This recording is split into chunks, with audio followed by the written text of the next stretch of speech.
Kapag kalalagyan natin ng pH solution, parang tubig din. Yellow po siya, no? Acid.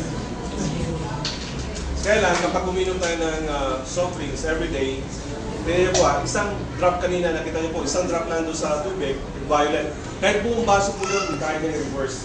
Kaya lang po ito, tingnan nyo, isang drop, hindi niya kaya.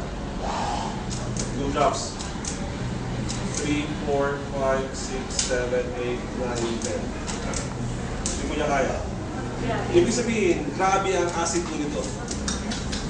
10, 11, 12, 13, 14, 15, 16, 17, 18, 19, 20. It's 20 drops. Extremely acidic po ito.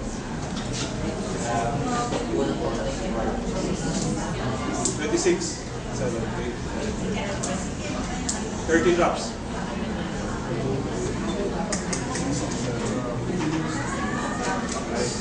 14. 1, 2, 3, 4, 5, 6, 7, 8, 9, 10.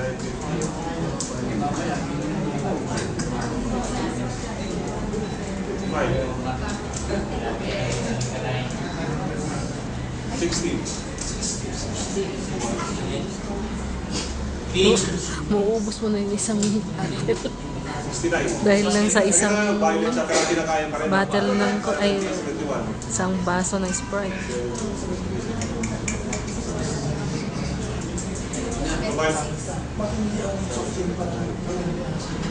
Ay, ilang patak na yan, Glenn? 1, 2, 3, 4, 5, 6,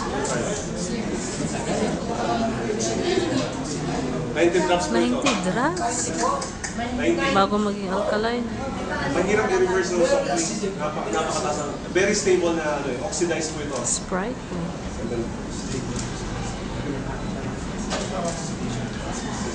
So, ibig sabihin, mas maganda pa tubig ang inumin natin kaysa sa soft drinks. Kaya lang, dito, paano natin labanan mas marami kayong inumin every day. Napapansin niyo kanina, yun din ang sa'yo kanina, kapag ka-strong, kapag uminom tayo ng soft drinks, bumababa po siya. So, ganoon din ito, kapag nalinagyan mo na, kahit tagdahan ko siya ngayon, lalamihan natin. Bakit ito? Soft drinks again. Nakainin din po yan. So, mas marami siya. My God. Ano ang mineral? Don't drink soft drinks. Ibig sabihin, hindi pwedeng mag-sobra yung alkaline kasi yung kinakain natin, yung ice cream, yung soft drinks, design po siya para sa